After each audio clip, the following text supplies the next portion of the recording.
Ano-ano nga bang nangyari sa pajama party namin nung pumunta kami sa bahay nila Kuping? Tara na sa aking kwento na medyo may kwenta. Hello mga bes, this is your reklamadog bestie, Chopper. Abay nung nagpajama party nga kami dyan mga bes, imuntik nang walang mangyari.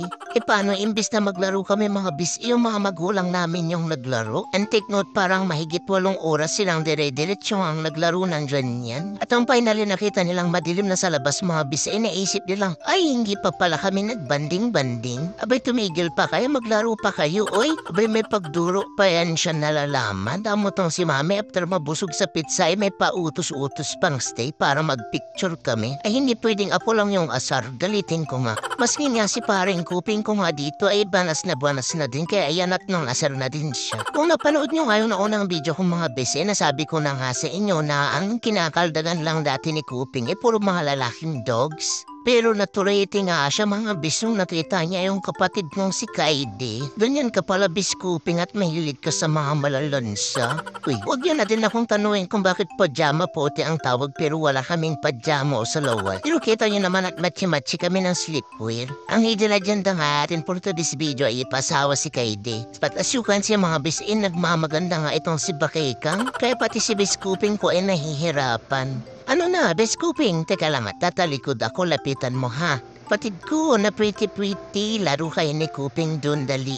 O ayan na, lalaro daw ako dito kunwari ha. But as you can see mga bisay, tuloy pa rin yung pag-iinarte ni Kaide. Uy, bakit kang hindi ganyan ang pag-asta ng mga malalansa? Uy, katagalan niya mga bisay, wala na nga sa isip yung hidden agenda ko dahil nga napalaro na din ako. E paano ba naman ay napakadami ng toys nitong si Beskuping? Uy, bakit kang apo naman dyan pahiram ako? Pati dito boy ka. Ay, thank you, Tito. Ayan at enjoy na enjoy kami sa paglaro ng mga toys ni Biskuping. Nasa kasarapan ng ako ng paglalaro mga bes. Ang biglang binabawi na nga ni Biskuping yung laro na pinahiram sa akin para naman hindi tayo tropa. Paano ba naman yan? O, suntukan na lang o bugbugan ano o. Nung inawat niya kami mga bes, inuchoy sakot nga ganap ako na ibang laruan pero itong kapatid ko ay sinusubok na naman yung pasensya ko. Na lang nga mapili kong laruan ni inaagaw na naman niya. Hindi ko lang masapok mga bes dahil nasa ibang bahay nga kami. Uy, overall ay nag-enjoy naman kami mga biskito niya naman tong kapatid ko kahit mas malaki sa kanyang laruan ay hinihila pa rin niya. And that's it for my today's kwento mga best. Sa ginapo ang inyong puging bestie na nagsasabing,